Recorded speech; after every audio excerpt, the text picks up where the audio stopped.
Okay, in this chapter, we are going to talk about inflation. And although we've already talked about how to calculate inflation, we're going to be talking about it with respect to macroeconomic theory. So, just as a review here, inflation would be when prices are increasing. Actually, more problematic is actually deflation, which would be when prices are decreasing. The reason why this is a bit more concerning is because, in general, um, if there is deflation, then people postpone their purchases because they think that prices will fall in the future. Labor contracts get to be more problematic. Labor becomes more expensive because labor contracts typically um, don't typically call for compensation to be falling. It generally needs to be increasing. And also other kinds of contracts generally call for price increases, not decreases. A bit more rare would be hyperinflation. That would be when there's an incredibly high rate of inflation. How high is too high? Well, certainly if it's greater than 1,000%, that's certainly too high. But there's other cases where 1,000% a year. There's other cases where it could be increasing somewhat near that and it'd still be concerning in general. Now, for most of you in this class, actually, I think all of you in this class, just the general idea, this almost seems like an unimportant topic. And I say that because most of you were born in the 21st century, meaning since the year 2000. And in that time, we really have not had significant inflation in the United States. It's been under 2%. And in fact, even in my own lifetime, I would have to go back to the very beginnings of Scheiding. And I remember like 1981, 1982, there being a pretty severe recession caused by the high inflation that existed in the late 70s. In the 1970s, especially towards the latter part of the decade, prices were increasing, sometimes up to 10% a year. In fact, there were even these like government programs where people were supposed to wear buttons that said like "win," which is supposed to be like whip inflation now. There were price controls during the Nixon administration, meaning that for things like meat and whatnot, that you could only charge a certain price for meat. Now, the US example isn't incredibly unique. We've got other examples, most notably Japan, where the inflation rate is incredibly low. But then we also have other examples like Argentina. Zimbabwe is a more recent example where it's 24%. Let's see.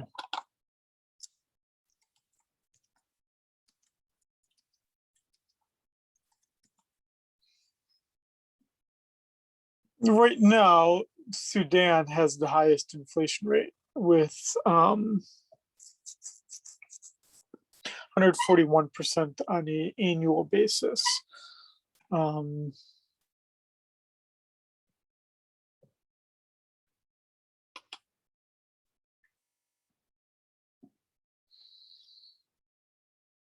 No, sorry. Actually, surpassing that would be Venezuela. In Venezuela,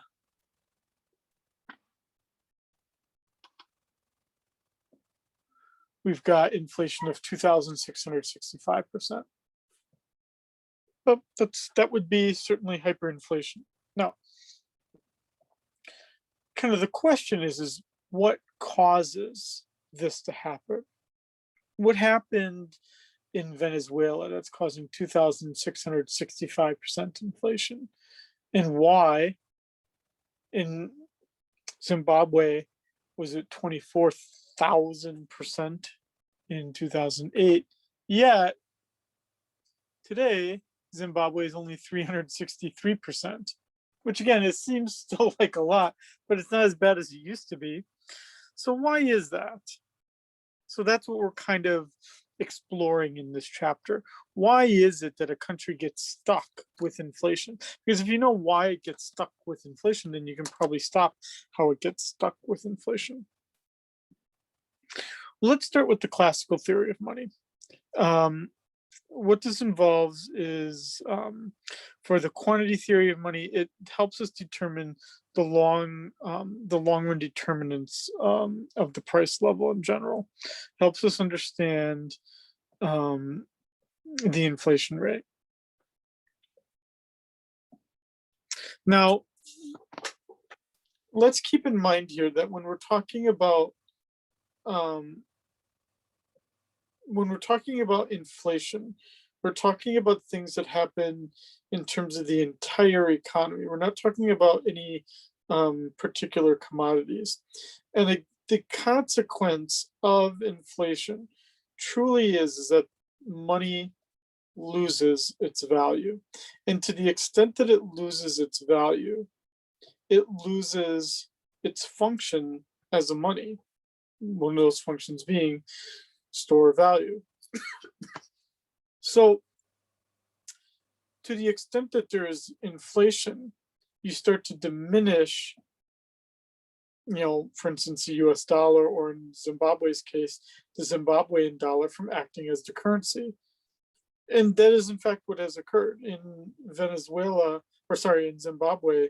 The US dollar has dominated over the Zimbabwean dollar because no one wants to use it. It ceases to be money. And again, remember, none of this money has anything like gold or silver backing it. Now,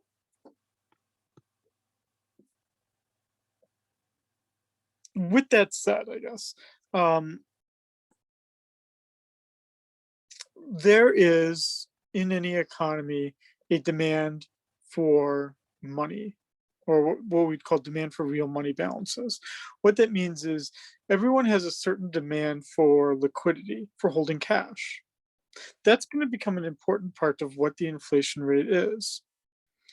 What determines our demand for money is, well, how quickly do you need it, right? So, what sort of bills do you have? What other sorts of availability do you have of other means of getting money, such as a credit card?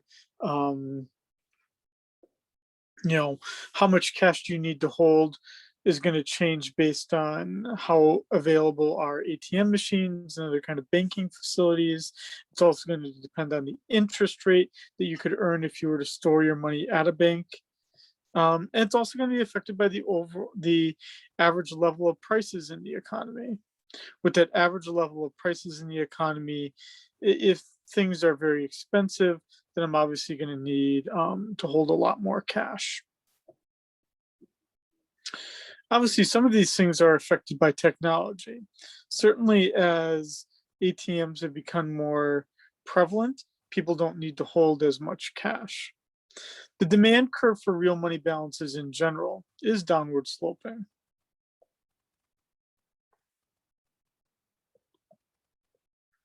Now, just as there's a demand, there would also be a supply. And for that supply, what we're talking about here is that the supply curve is vertical. That supply curve is vertical because the central bank is determining the amount, not any other sort of actors with respect to price. And basically, in the long run, what we're going to do is we're going to be able to determine how much the demand is for money and the supply of money by the intersection of those two curves, the demand curve and the supply curve. It's going to determine for us what the price of money is. the price of money is the interest rate.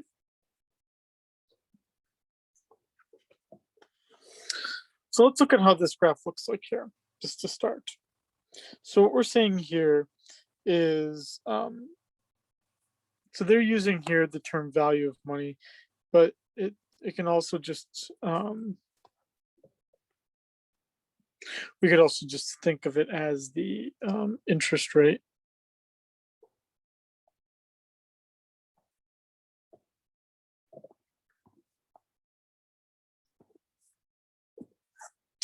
And again, what we're saying here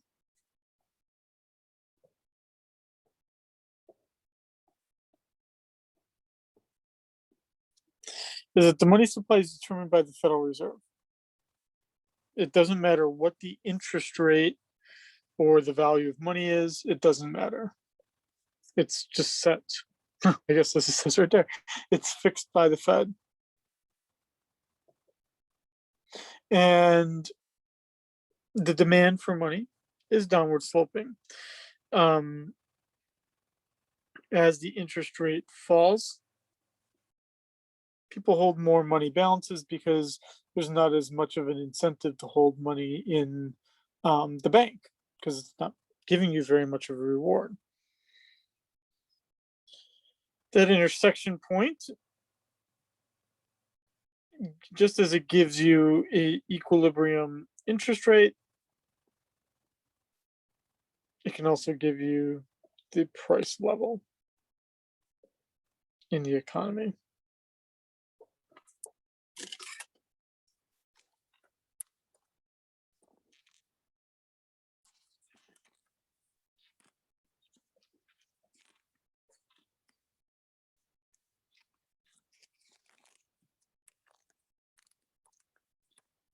Okay. So again, the Federal Reserve, things it could do that we could understand with this graph is that we could, as an alternative, we could change the supply of money. And if we were to change the supply of money, then what that would do is it would shift the supply curve. As it shifts the supply curve,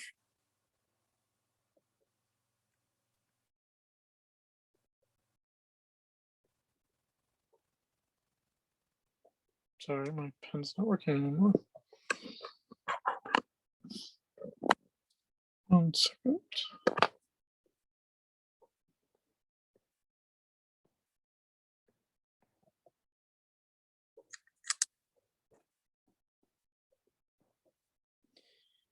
As we shift the supply curve,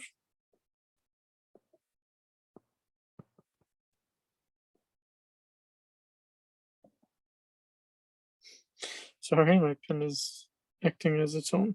As we shift the supply curve, that could have the impact of lowering the interest rate as well as lowering the price level. Sorry, increasing the price level. Don't make the same mistake I just made. We don't typically understand the price level here on the right hand side of the graph. But essentially what we're saying here is that when the price level is low, that's up here, as the price level increases as you would with an index, that's where it's getting higher.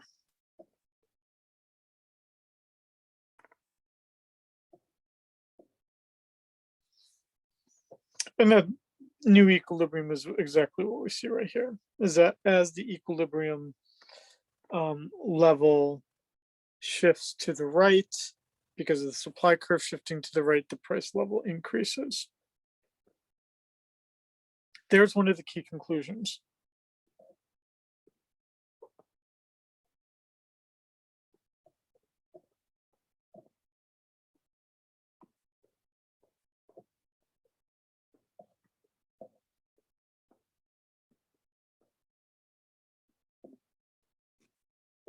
More money supply means more inflation. So then you can understand why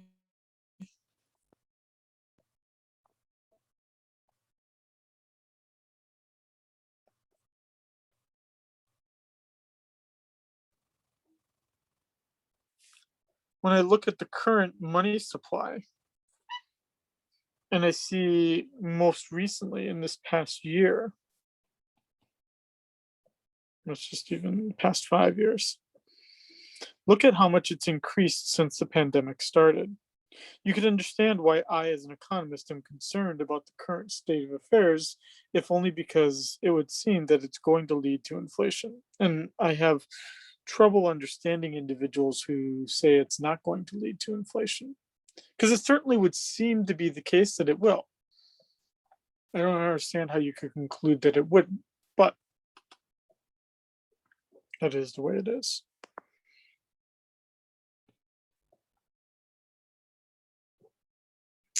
And there you see a much prettier picture of what it just hand drew over there. You have the money supply increasing because of a Federal Reserve decision.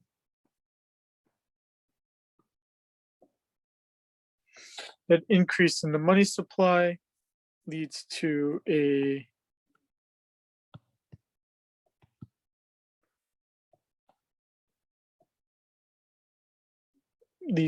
increase in the price level.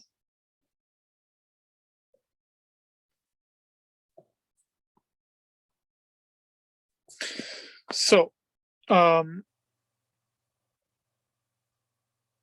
is, in essence, what I just hand wrote was the quantity theory of money.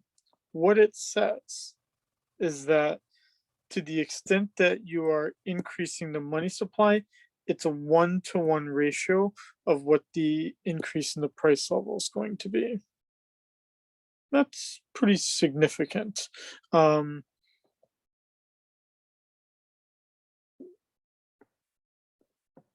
To reword that, we could say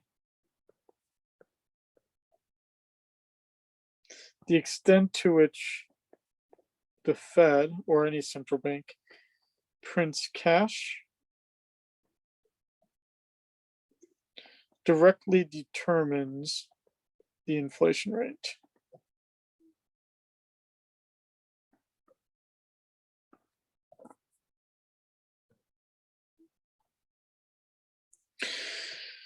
Now, there's an adjustment process that exists. In this adjustment process, we're typically talking about things like the excess supply of money, and that what comes along with that would be increased demand for goods and services. This is kind of what's happening right now. We're putting a lot of cash out there because of COVID.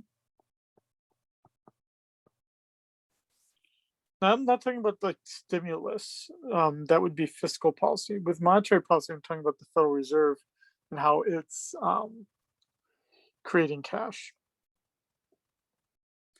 And then people borrow money at those cheap prices to do things like buy a house or start a business with cheap money from the Federal Reserve, essentially, which causes inflation,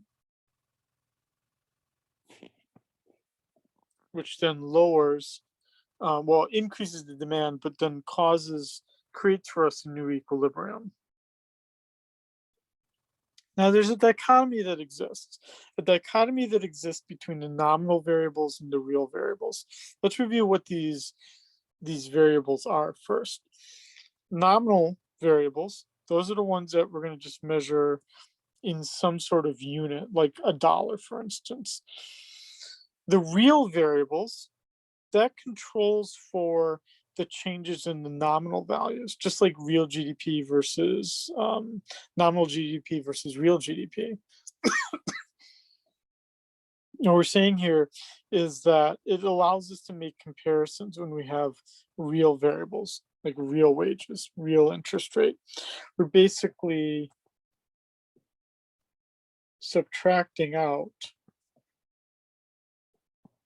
inflation.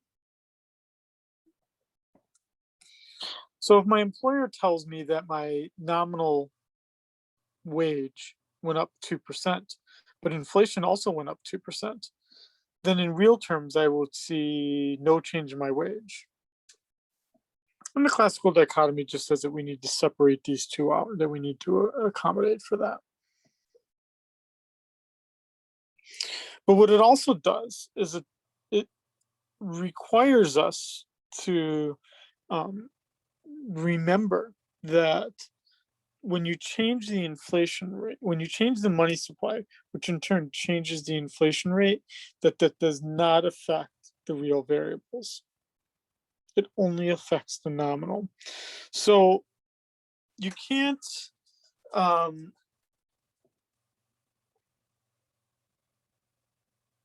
least over the long run, what it does is it highlights that you can't print money to get out of a problem. By that I mean, what it says here, monetary neutrality, where it says it's correct in the long run. Basically, what we're saying here is that the role of the central bank, of any central bank, or the role of the Federal Reserve is not to, well, it is to get us through temporary problems, like, for instance, COVID or something like that.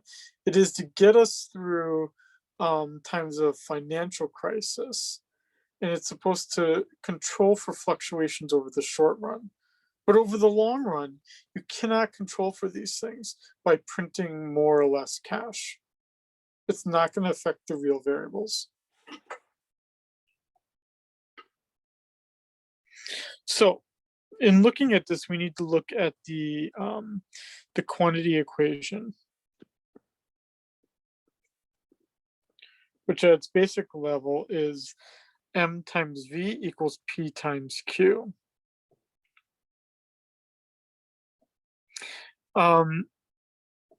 Some books, such as our ManQ book, instead of Q, they use Y. It's the same thing. The Q and the Y, that's real GDP, real GDP. So if you're looking on the web, you know, and you've got a good set of videos that you're watching, maybe that aren't my own or something like that, you might see that person sometimes putting Q in here instead of Y. We're basically saying I could take the real GDP times the price level, and I would get nominal GDP.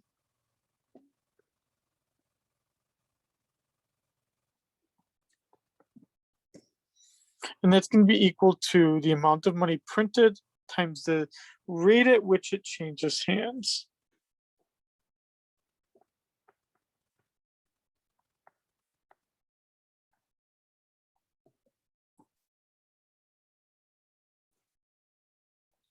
So what we see here is that basically the size of the nominal GDP is going to be determined by the money supply.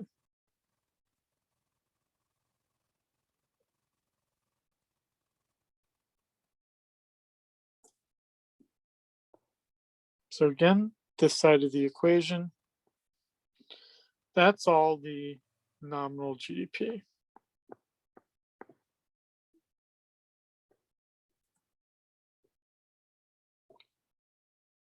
Now, these are three interesting conclusions to highlight for you. First, when we increase the quantity of money, what happens?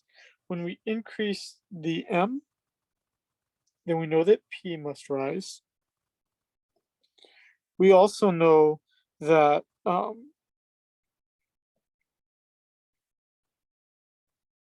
in some way, shape, or form, that the quantity of the output is going to have to rise, and that the velocity falls. Now, how do we know these things?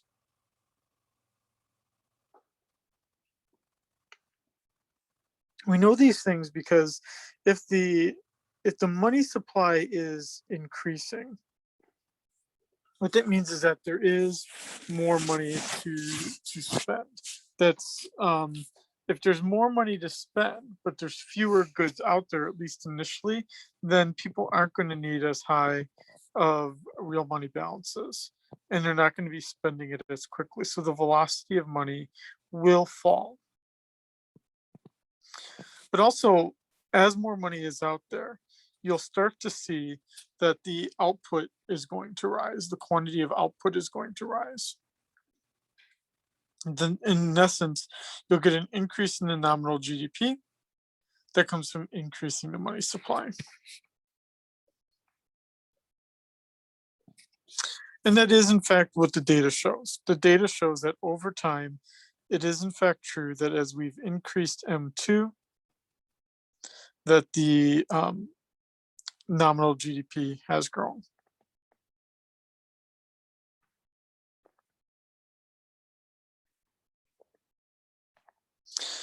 Now, in fact, what we see with the quantity theory of money is that the velocity of money has been relatively stable over time. In other words, V is relatively constant. That there have been changes in the money supply, but that these are also reflected in proportionate changes to the right-hand side of the equation. Increases in M being equal to, relatively speaking, P times Q.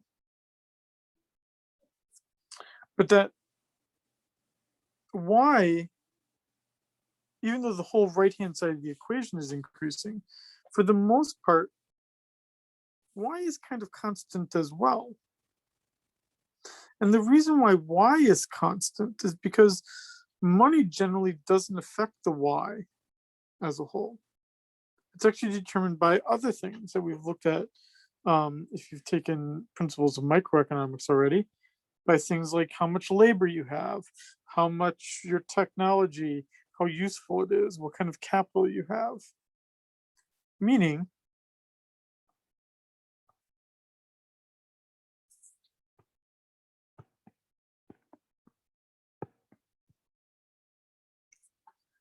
if this is constant, because that psychological factor for whatever reason is constant, and this is constant because money supply doesn't generally affect how production occurs, and that it occurs at some long run rate. And look at that. Changes in M leading to changes in P.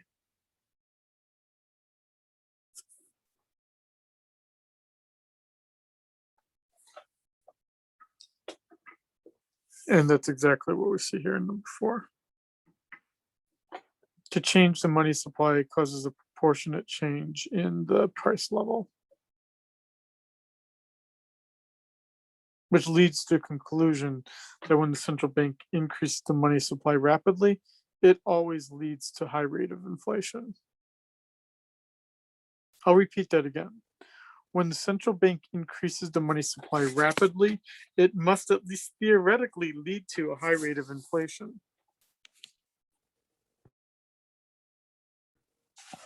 So how do you get that? I don't know why. I don't know why people would believe that there isn't going to be inflation. Because look at this in percentage terms. In percentage terms, roughly speaking, the money supply has increased almost a third since before COVID started. A third. So how could we not have inflation that comes from this? This is not happening yet.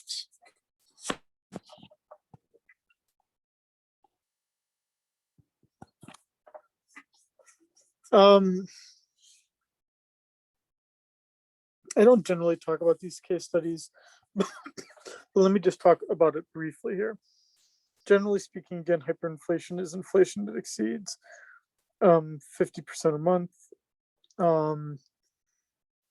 One case in history that I've been investigating a little bit more recently has been what happened during the Civil War, with the Confederate States generally financing their side of the war with printing of money and of stamps.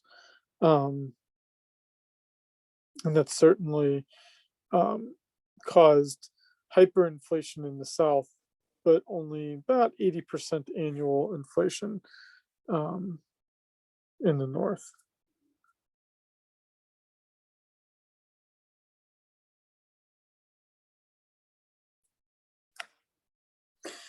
In terms of the examples we have of inflation over time, um, what we have is the 1920s was a classic example of a great deal of inflation, um, with that inflation coming from, um,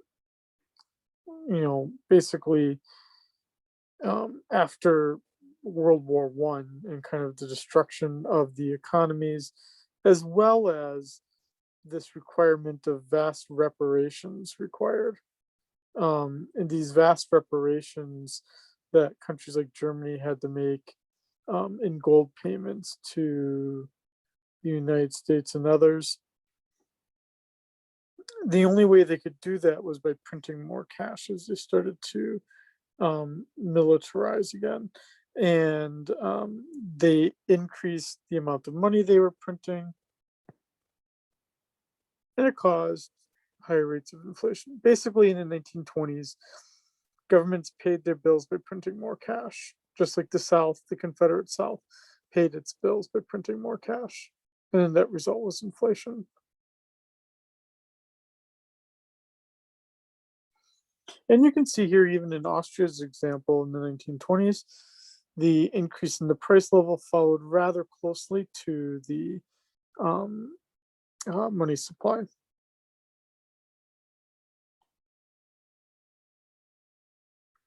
Relatively the same with Hungary, and relatively the same with Germany. Germany's example is much more stark of the hyperinflation that existed there. And you always get this somewhat famous picture of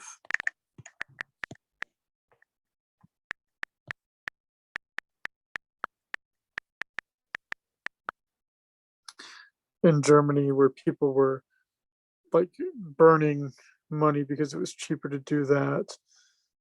This one, kids are like playing with blocks of money because it's cheaper. This person's burning it because it's cheaper. There's like another, yeah, here's another example where someone's using it as wallpaper. I mean, this person made a dress of money.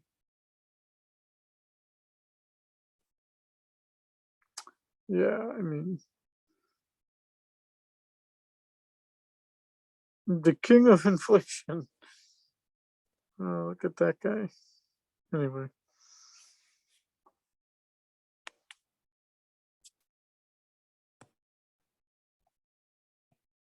And then here's Poland's example, where again follows relatively the price levels increasing at about the same rate as the money supply is increasing. So why is inflation so bad? I mean, why am I concerned about it? Well, the one thing is that it is a tax. It's a form of a tax. Um, it's devaluing the money that I already own, right? Because let's say, and I don't have it, don't start getting weird ideas. Let's say I had $1 million, right? But the inflation rate is 5% a year. Then my money is losing value of 5% a year. That's a tax, right? It would be the same as if there was no inflation and I was just taxed 5% a year. It'd be the same thing. So inflation is a tax and it affects both those who are wealthy and those who are not wealthy. Um, and that's generally much more the problem because generally speaking, we don't tax those with little income or wealth.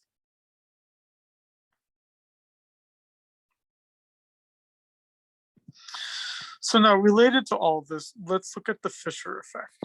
So what the Fisher effect does is it looks at this principle of monetary neutrality, and what it does is it wants to look at how inflation affects um, the um, the interest rate. And basically, what it says is that the nominal interest rate, it'd be like the interest rate that you see advertised, that the nominal interest rate is equal to the real interest rate plus the inflation rate. Because from the perspective of the bank is getting paid back in the future when there's presumably much higher prices. And so if they're getting paid back and the prices are much higher, they're going to need to get that inflation back. That's going to be right there.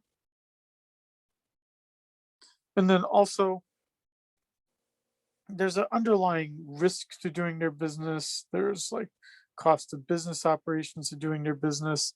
That's reflected in the real interest rate. So that's going to cover if someone doesn't pay their debt and the debt has to be forgiven. That's going to cover the free pen that's given to you when you sign your loan. Although I signed a mortgage and I didn't get a free pen. I got a folder with all the bank bills inside of it, but I didn't get a pen. Anyway, that's accounted for by the real interest rate. And then you've got your inflation rate, which again, as an economist, I'm just having a hard time grasping the current reality that exists today. And I hope I get some glimpse of why I'm having that hard time understanding it. Let me give you an example here. I just got a mortgage not too long ago. First time mortgage, 2.875%. No, that's the nominal rate.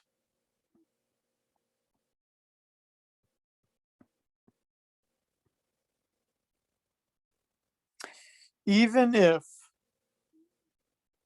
we were to be at the long run inflation rate, which I don't think is going to be the case, but even if we were at the long run rate, then that would be simply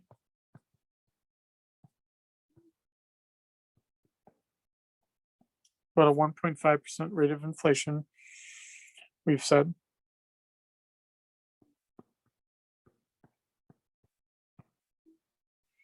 Which gives you a real rate of 1.375% as the real interest rate.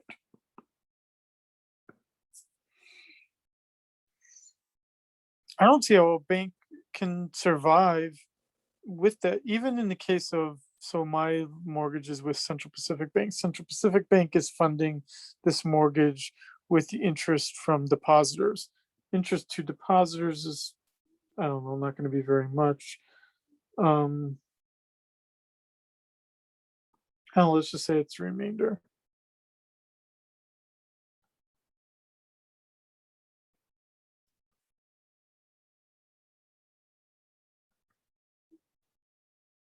So then 1.375 minus 0.375 would equal 1%. They can only be off on the inflation rate by 1%. That's going to be the difference between the bank making money or losing money. If there was 30% inflation next year, which I don't think is going to be the case, but if there was, my mortgage now becomes much, much easier to pay off.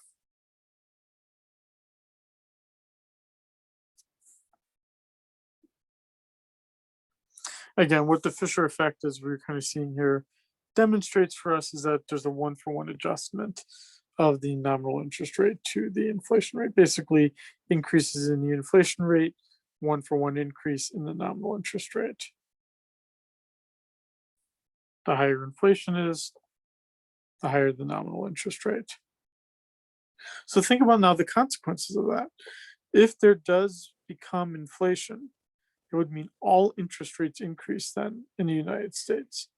And if all interest rates increase in the United States, that's going to lead to a decrease in the performance of the economy.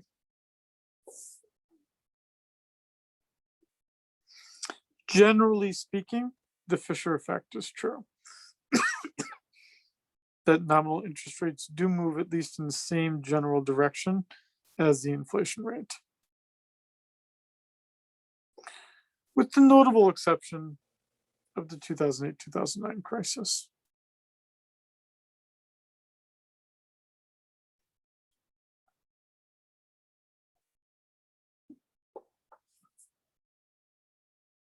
Now,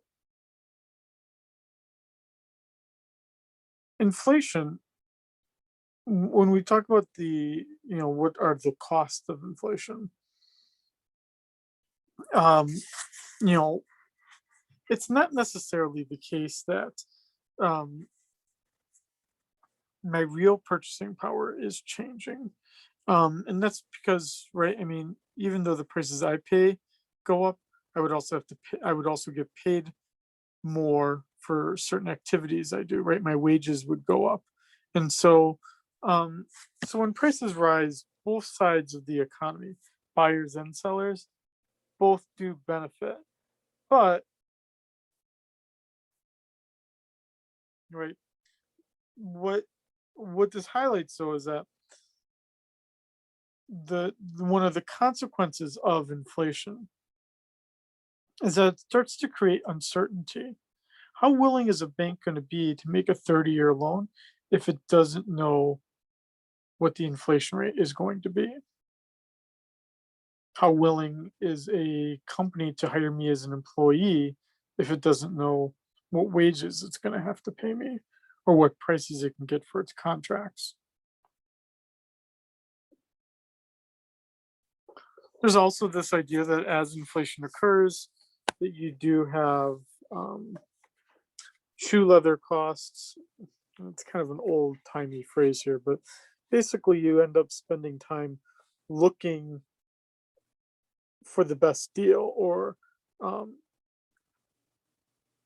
you spend a lot of time spending your money because you want to spend it as quickly as possible if there's inflation.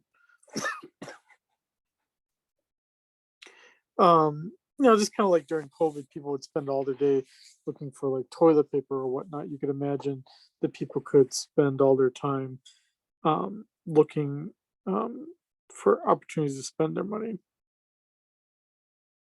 Then you've got menu costs. There are, in fact, real costs of changing your prices. Um, I don't know. Is it actually still the law? I'm just curious here.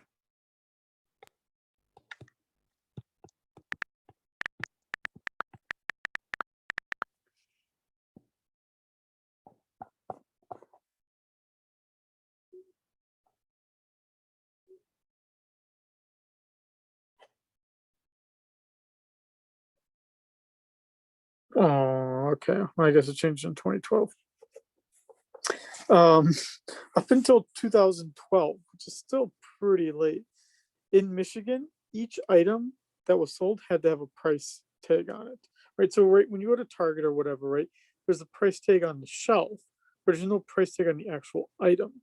So you can imagine the cost that would be incurred to having to change the price on each item each time you'd like cross it out and then have to redo it. So for something like Amazon, they have like absolutely no menu costs because they can just change prices instantaneously.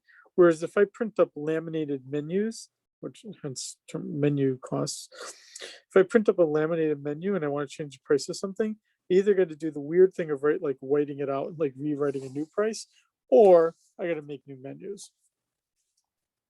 And so there's obviously going to be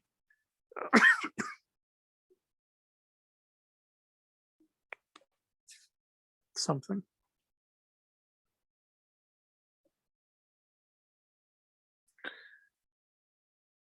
Then, if we look at market economies,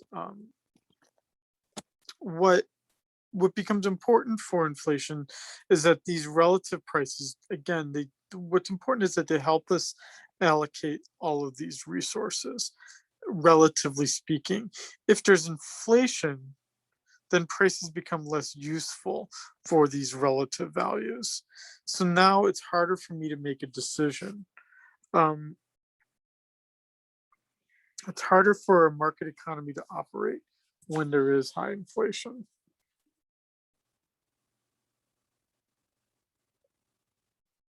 And there's other things too. Inflation does cause tax distortions.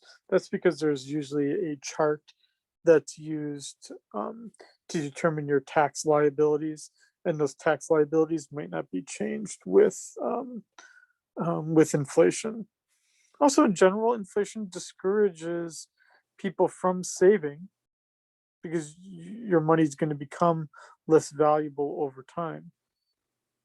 And so then as a result, people might cash in existing investments and then the capital gains are going to be much higher.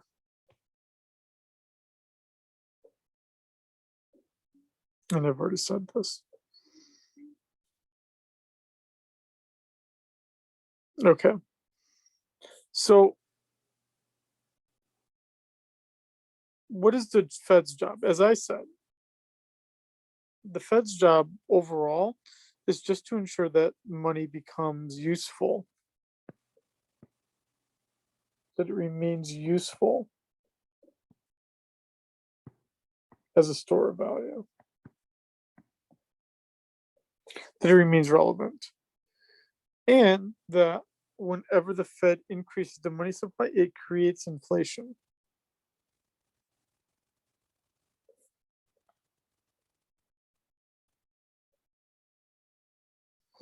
But we also need to separate out here that there's a difference between inflation being anticipated versus unanticipated. When Central Pacific Bank made me that 30-year mortgage, they had an anticipated rate of inflation in their mind. If it's unexpected, like I said, what if it was 30% next year? I certainly don't expect that. Central Pacific Bank doesn't expect that. But what if that actually happens? Then, as I said, it's going to be easier for me to pay back my mortgage, and it's going to be worse off for someone that bought a certificate of deposit from Central Pacific Bank for, right, whatever the amount was of my mortgage. And there's an arbitrariness of wealth basically being taken from the rich person to me that was not expected and was caused only by unexpected inflation. And when it's unexpected, when it's volatile, when it's uncertain, the economy as a whole suffers. But even as I started this lecture, what I said is that deflation's probably worse. I don't think it's maybe worse, but it's actually, I think it's worse. The Milton Friedman rule that's related to this is that if you have deflation, the interest rate's going to fall. If the interest rate falls, people start investing in stupider and stupider things. You do reduce the cost of holding money. You do reduce shoe leather costs. But basically, the economy slows down.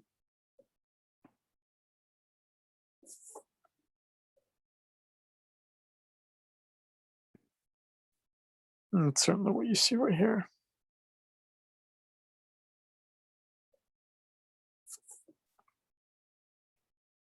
And you don't need to see this. This isn't that important unless you really like the Wizard of Oz.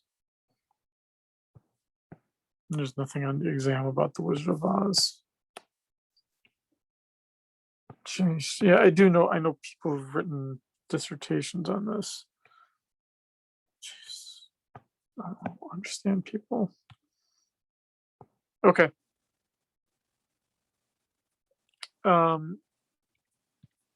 This is an important chapter. It's an important chapter, if only because of when we start to think now that we're in the closing chapters of this course, what are lasting lessons that you should take away from this course? This certainly would be one of why you should be concerned, less about the interest rate and more about how is the Federal Reserve changing the money supply as a way to be able to predict what the future inflation rate is going to be.